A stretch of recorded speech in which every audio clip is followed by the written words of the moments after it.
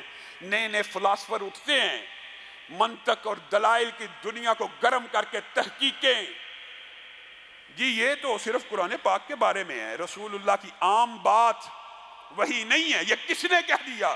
یہ انکار حدیث کرنے والوں نے آپ کو بہت بڑا مغالطہ ڈالا ہے تاکہ آپ شریعت کے جو دو منبعات ہیں، مجھے بتائیے یہ قرآن پاک پہلے بھی آپ کے سامنے کئی دفعہ رکھ چکا ہوں، اللہ کی کتاب ہے، کیا جلد کی حالت میں نازل ہوئی تھی؟ کیا صفوں سمیت نازل ہوئی ہے؟ نہیں، رسول اللہ نے بتایا یہ قرآن ہے، مان لیا۔ رسول اللہ نے اس کی تشریحات کی، مان لیا۔ یہ عجیب بات ہے کہ رسول اللہ کی ایک حدیث مان لینی ہے۔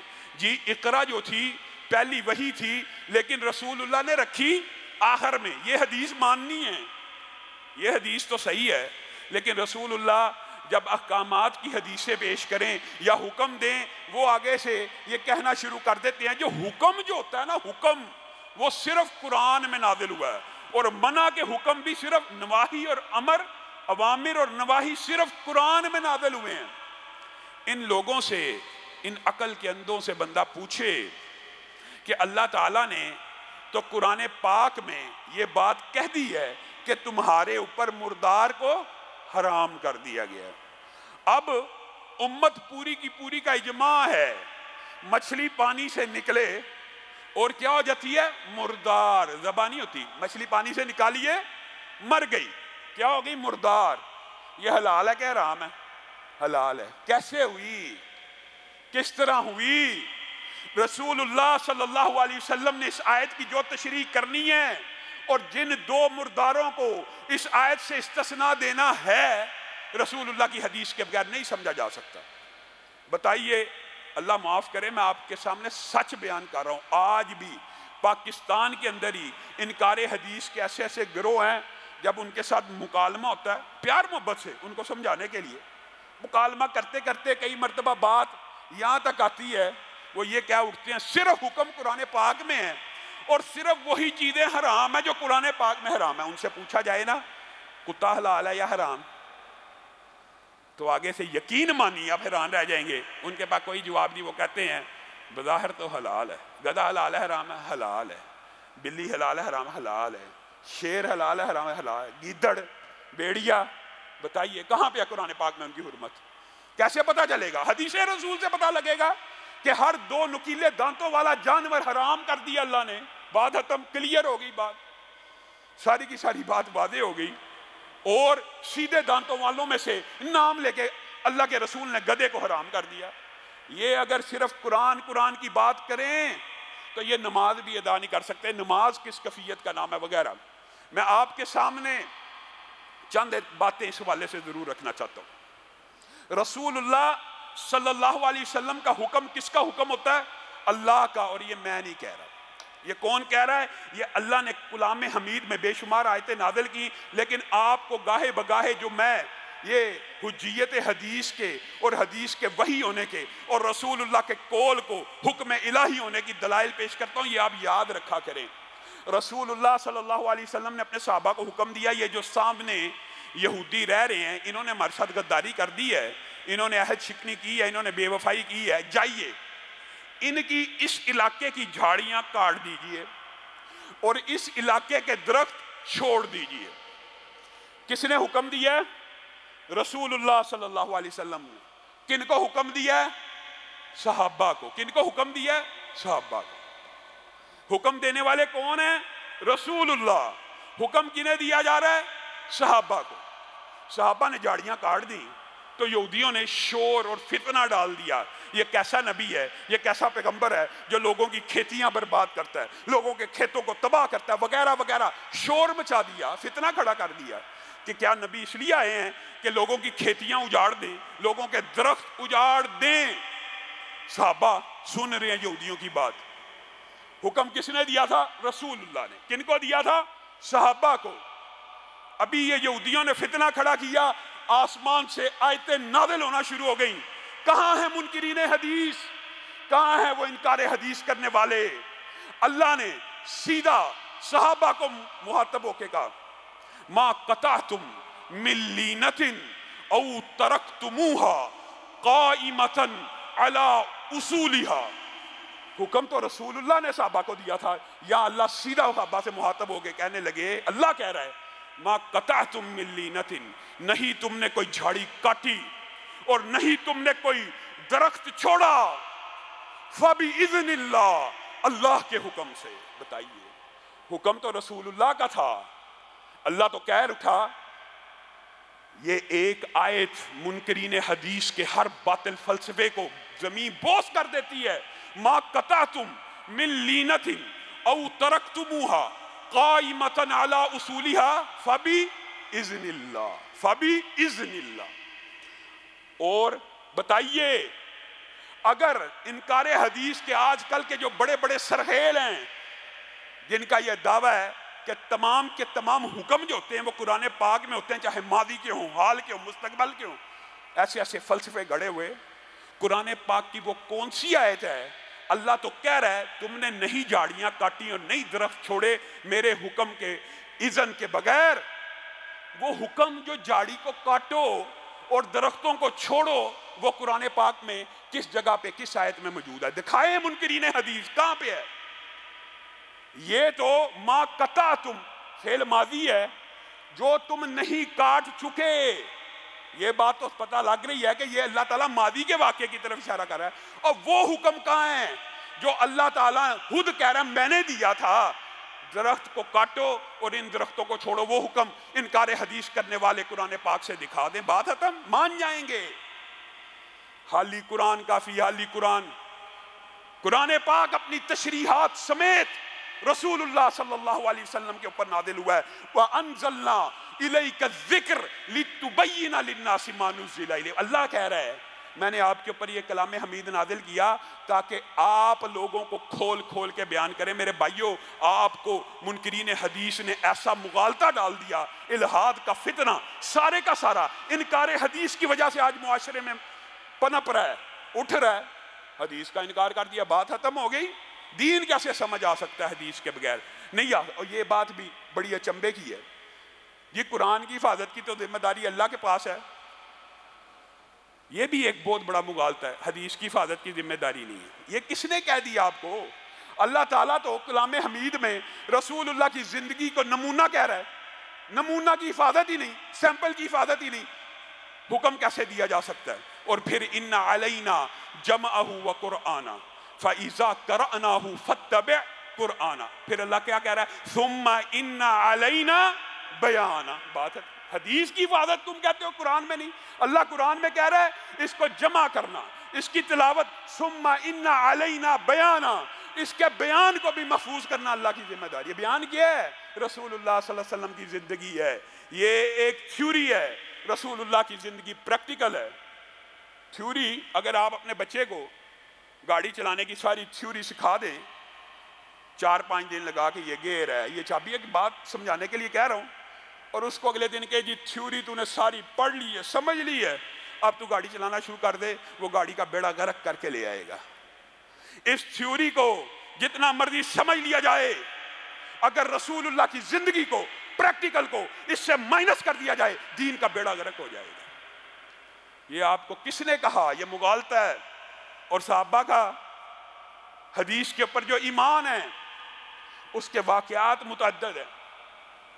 ماں خدیجہ گھر میں بیٹھی ہیں، رسول اللہ صلی اللہ علیہ وسلم آئے ہیں، حضرت خدیجہ کا ظاہر ہے بیٹا فوت ہوا ہے، دل غمگین ہے، رسول اللہ تسلی کرا رہے ہیں، اور امی خدیجہ کہتی ہیں اللہ کے رسول بیٹا اتنی دیر تو جیتا کہ میں مدت رضاعت پوری کرا لیتی.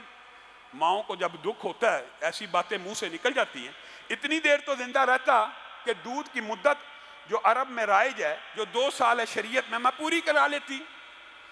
رسول اللہ صلی اللہ علیہ وسلم نے کہا اے خدیجہ غم کیوں کرتی ہو؟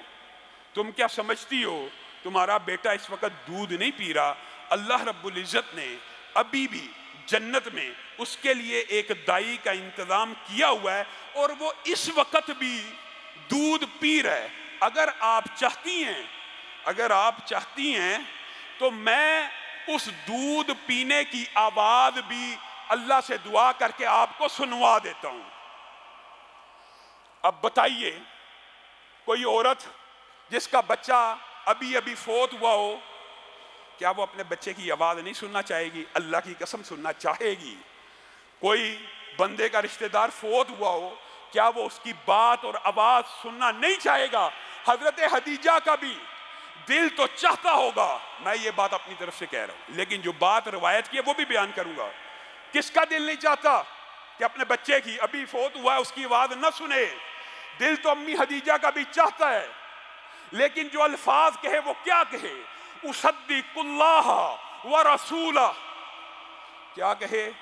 یہ نہیں کہا کہ اللہ کے رسول آپ سچ کہتے ہیں، آپ ٹھیک کہتے ہیں، بلکہ کیا کہا؟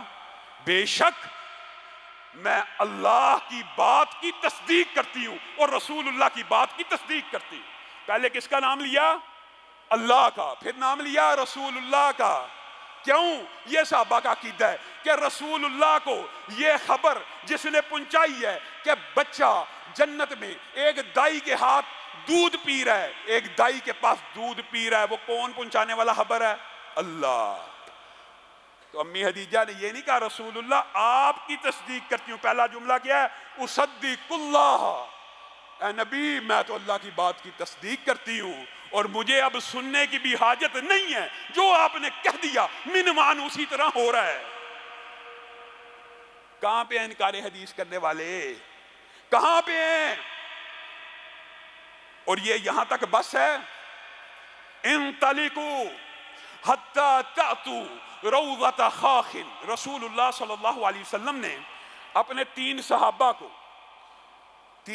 کو کون کون؟ حضرت علی جوان، حضرت زبیر جوان، حضرت مقداد جوان صحابہ، اور فقیہ صحابہ اور محدث صحابہ، ان کو بھیجا انطلقوا حتی تأتوا روضۃ خاخ. خاخ نام کی ایک وادی آئے گی مکہ اور مدینہ کے مابین. ابھی نکلو، تینوں نکل جاؤ.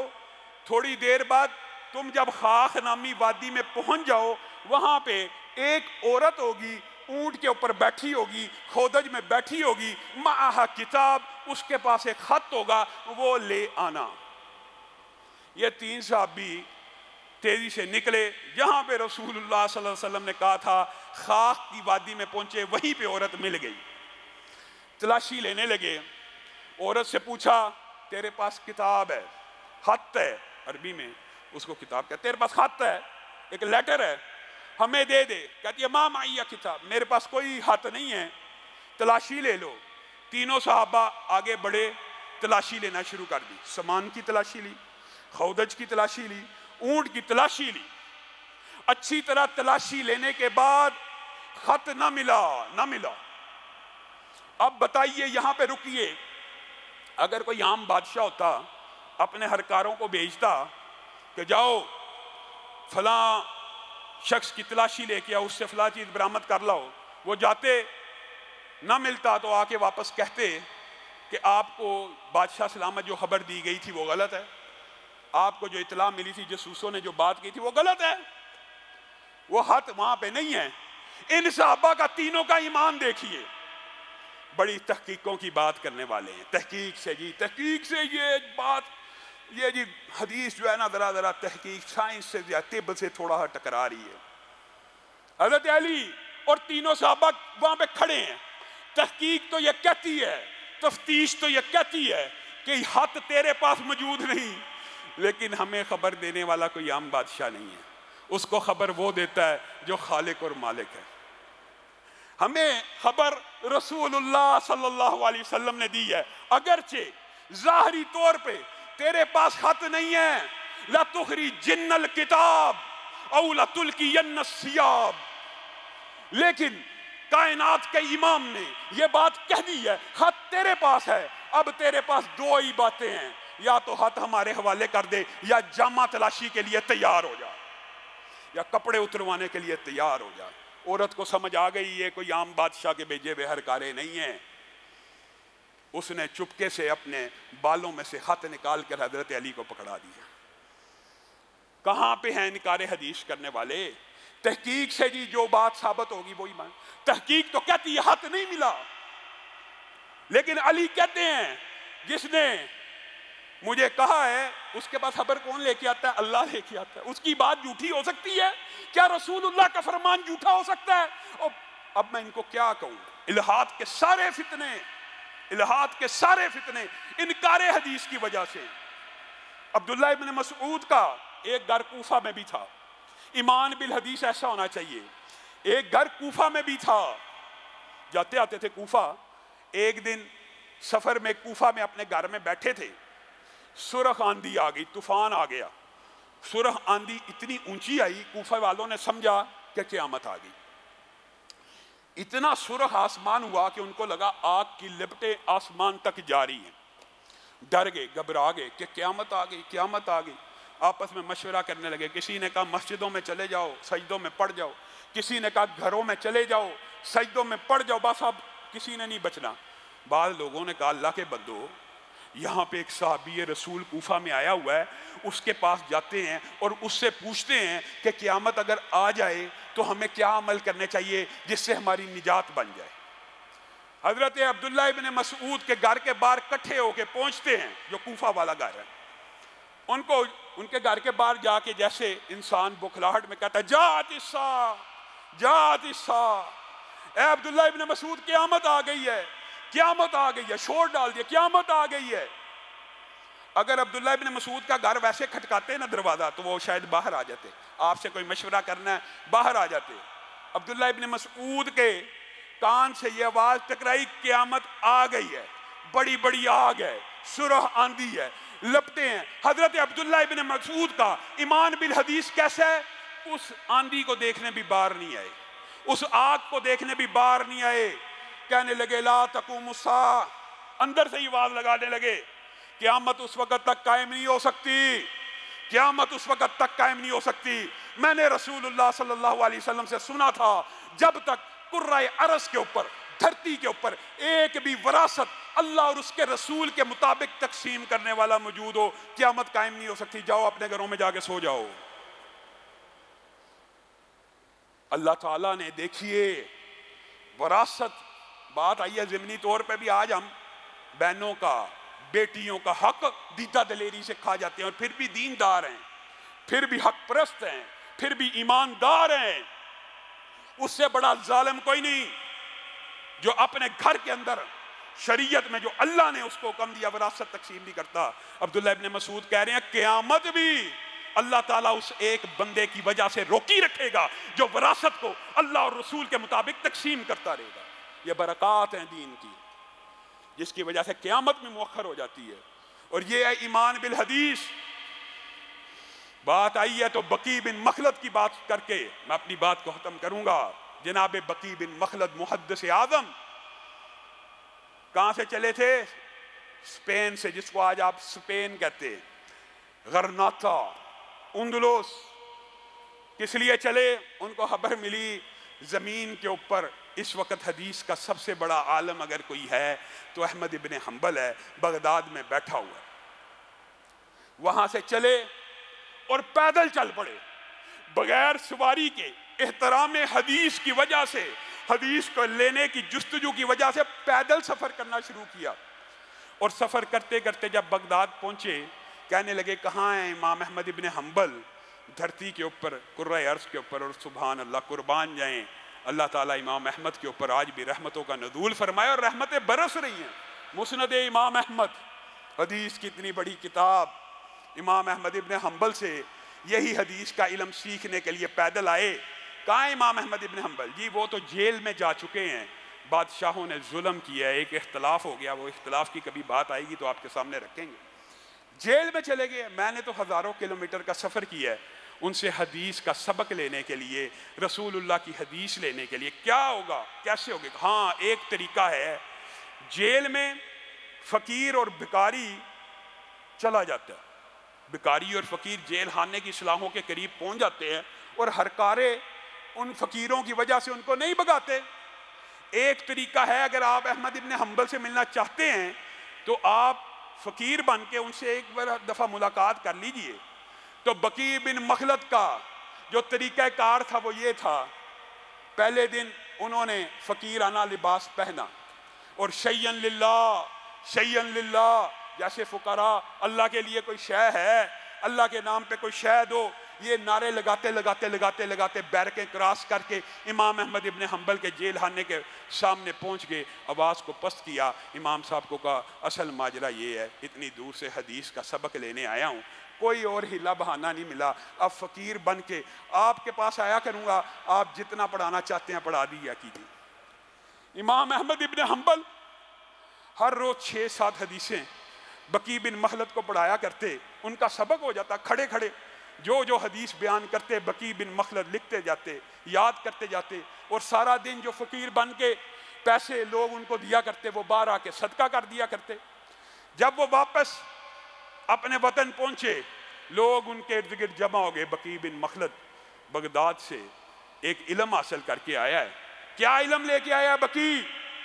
بقی کہنے لگے ان الفاظ کے اوپر غور کیجئے، یہی آپ کا اور میرا منہج ہے، یہی میرا اور آپ کا نظریہ اور فکر ہے، اور آج دیوبندی بریلویوں اہل حدیثوں کو اس بات کے اوپر متفق ہونے کی ضرورت ہے، ورنہ الہاد کا یہ جو اژدہا ہے یہ دین کو بہت زیادہ نقصان پہنچا دے گا۔ بقی بن مخلد کہنے لگے میں وہ علم لے کے آیا ہوں جس کا انکار دجال کے علاوہ کوئی نہیں کر سکتا، میں وہ حدیثیں لے کے آیا ہوں، میں علم کی وہ قسم لے کے آیا ہوں جس کا انکار کرنے والا یا تو دجال ہوگا یا دجال اعظم کے علاوہ کوئی اس کا انکار نہیں کر سکتا۔ آج جس کا دل چاہے تحقیق کے نام پہ، جی یہ حدیث میری عقل میں نہیں آتی، معاذ اللہ، یہ کہاں کے فلسفے ہیں؟ کیا ہر حکم کی علت بھی معلوم ہونا ضروری ہوتا ہے؟ کئی احکامات کی علت معلوم ہوتی ہے اور کئی حکموں کی علت معلوم نہ بھی ہو، بس رسول اللہ کا حکم ہو اسی طرح مان لینا چاہیے۔ اللہ رب العزت جو کہا گیا، جو سنا گیا، اس کو سمجھنے کی توفیق عنایت فرمائے۔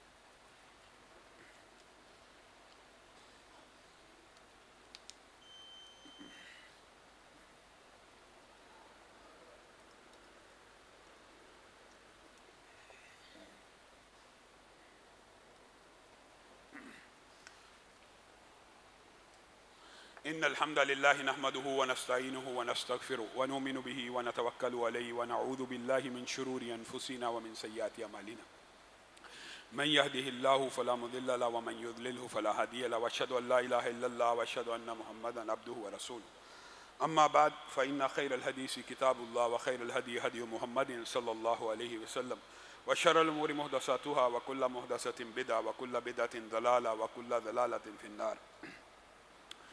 معزز سامعین گرامی قدر، گزشتہ خطبے میں آپ کے سامنے اس بات کو رکھا تھا کہ اللہ کے لیے کم از کم مساجد کا احترام ہی یہ حکمران طبقے کے لوگ ایسا پیدا کر لیں کہ اگر یہ کوئی برائی کا کام کرنا چاہتے ہیں، ناچ گانا کرنا چاہتے ہیں، ڈول کے اوپر ناچ گانا بھنگڑا ڈالنا چاہتے ہیں، اپنے گھروں میں چلے جائیں، کوٹھوں پہ چلے جائیں۔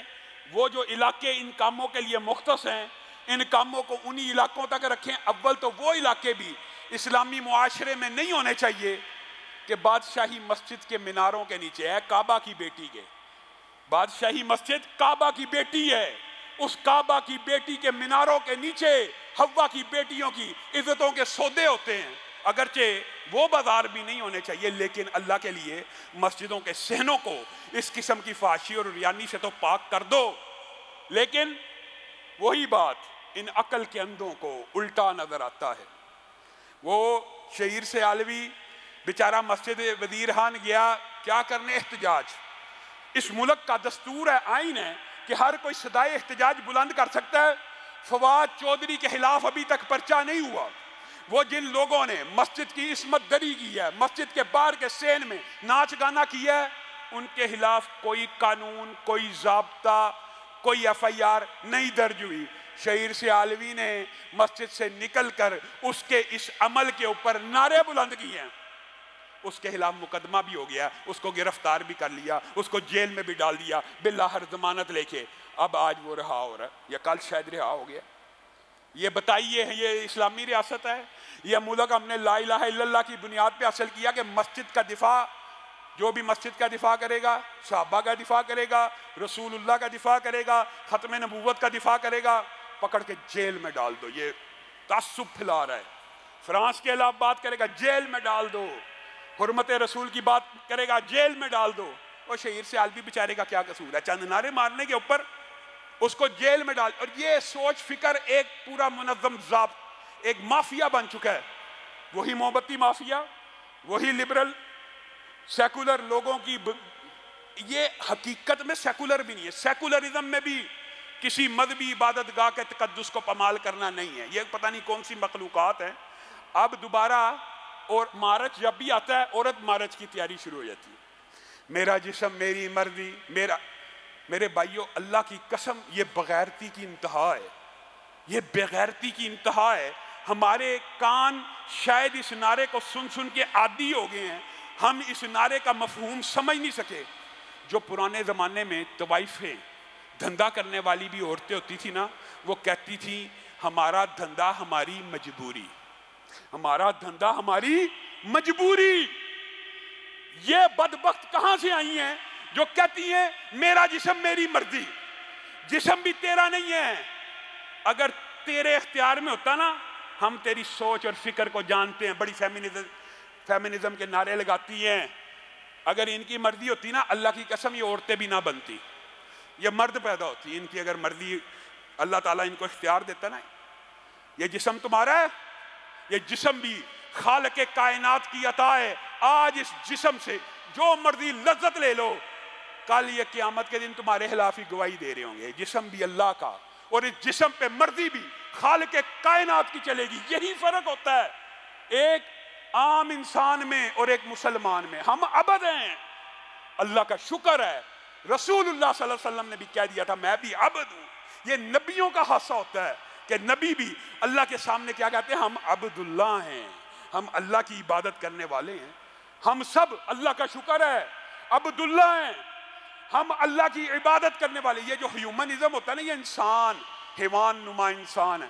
عبد کا مطلب ہوتا ہے اللہ کے حکم کے سامنے سر تسلیم ہم کر دینے والا۔ یہ جسم اللہ کا ہے، کم از کم گناہ کو گناہ تو سمجھو، یہ گناہ کو ثواب سمجھ کے۔ اب اس مارچ میں، اور طنز کرنا مقصود نہیں ہے، لیکن آپ کے سامنے پچھلے سال مارچ کے بعد جو ان کے ساتھ ہوا تھا، کیا رسول اللہ کی حدیث سچ ثابت ہوئی تھی کہ نہیں؟ زمین سے فحاشی اور ریانیت بھیجو آسمان کے اوپر، تو آسمان سے اللہ ایسی ایسی بیماریاں نازل کرے گا جن کے نام بھی تمہارے باپ دادا نے نہیں سنے ہوں گے۔ آ گیا تھا کرونا۔ یہ عورتیں، یہ وہ بدبخت عورتیں تھیں، انہوں نے کیا منہ پہ دوپٹہ لینا، یہ تو جسموں پہ دوپٹے نہیں لیتی۔ اللہ نے ایک ایسا چھوٹی سی مخلوق جو نظر بھی نہیں آتی چھوڑی، ابھی تک منہ سے نقاب نہیں اتر رہا، ابھی تک ماسک پہنے ہوئے۔ اللہ کے لیے کبھی پردہ نہیں کیا۔ اللہ کے چھوڑے ہوئے ایک وائرس کے سامنے عاجز آ کے یہ تیرا جسم تیری مرضی۔ اب ماسک اتار کے پھرو۔ حجاب کے اوپر طنز کرنے والیوں نے پورا سال ہو گیا ہے منہ سے ماسک نہیں اتارا۔ اور کاش اللہ کے لیے، اللہ کی قسم، اگر چہروں پہ نقاب ہوتا تو یہ بیماریاں سرے سے نہ آتی۔ اور اللہ کا شکر ہے پاکستان میں ان کا دور ویسے بھی کم رہا۔ کس وجہ سے؟ کیونکہ مسجدیں آباد رہیں، اور بعض اللہ معاف کرے، بات تند کرنا مقصود پھر نہیں ہے، پرے ہو جاؤ، دور ہو جاؤ، سوشل ڈسٹنس. انسان کو ایسے جیسے نمازوں کے اندر ایک گاڑی میں بیٹھ کے آتے ہیں 5 جتنے، نماز پڑھنے کی باری آتی ہے 6-6 فٹ کے فاصلے پہ کھڑے ہیں. اللہ کی قسم آپ ڈرامہ دیکھ لیں، کسی مسجد میں چلے جائیں، کٹھے گاڑی پہ آئیں گے بیٹھ کے، مسجد کے اندر جائیں گے اور 6-7 فٹ کے فاصلے پہ نماز شروع کر دیں گے. یہ آپ کے دین کا بیڑا غرق کیا گیا. یہ فکر سوچ آپ حیران کن بات ہے. وقت مختصر ہے، میں اپنی بات کو سمیٹتا ہوں. اس دفعہ مارچ میں طلاق کو بھی سیلیبریٹ کیا جا رہا ہے. انشاءاللہ اس حوالے سے بھی اپنی گزارشات کو آپ کے سامنے رکھوں گا. اور ایک بڑی خوش آئند بات ہے اسلامی اقتدار کے لیے، یہ بات یاد رکھیے، بندہ جماعت اسلامی کا ہو، بندہ جمعیت علماء اسلام کا ہو، بندہ مرکزی جمعیت کا ہو، جب تک علماء پارلیمنٹ میں پہنچتے رہیں گے، یہ اہل اسلام کے لیے بھی اور اسلامی اقتدار کے تحفظ کے لیے بھی مسلمانوں کے لیے خوش آئند بات ہے. الحمدللہ کل سینٹ کے الیکشن ہوئے پنجاب سے، پروفیسر ساجد میر صاحب بھی بلا مقابلہ منتخب ہو گئے، یہ بھی خوشی کی بات ہے. لیکن اس کے علاوہ بھی ایک خوش آئند بات پتہ کیا؟ اللہ کے فضل و کرم سے اس مرتبہ پی ٹی آئی کے جو اعجاز چودھری صاحب منتخب ہوئے ہیں وہ بھی دینی اقتدار کے حامل ہیں.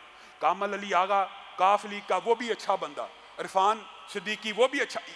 بنیادی طور کے اوپر اس دفعہ جتنے بھی اکثریت کی بات کر رہا ہوں، ظاہر ہے اچھے برے لوگ ہر جگہ ہوتے ہیں. اللہ کا شکر ہے کہ جتنے لوگ سینٹ میں منتخب ہوئے ہیں وہ بنیادی طور پہ ایک وفادار، اخلاقی طور پہ، اسلامی طور پہ، ایک اخلاقی طور کے اوپر اور اسلامی طور کے اوپر اسلامی سرحدوں کے نگہبان، نظریاتی سرحدوں کے نگہبان ہیں. اللہ تعالیٰ مسلمانوں کو اور ان جماعتوں کو، چاہے جماعت اسلامی ہو، چاہے جمعیت علماء اسلام ہو، چاہے دینی کوئی بھی جماعت ہو، ان کے لوگوں کو زیادہ سے زیادہ اسمبلیوں میں پہنچائے تاکہ یہ اسلام کا، اسلامی اقتدار کا، مساجد کا، مدارس کا صحیح معنوں میں تحفظ کر سکیں. سبحان ربک رب العزت عما یصفون وسلام علی المرسلین والحمد للہ رب العالمین.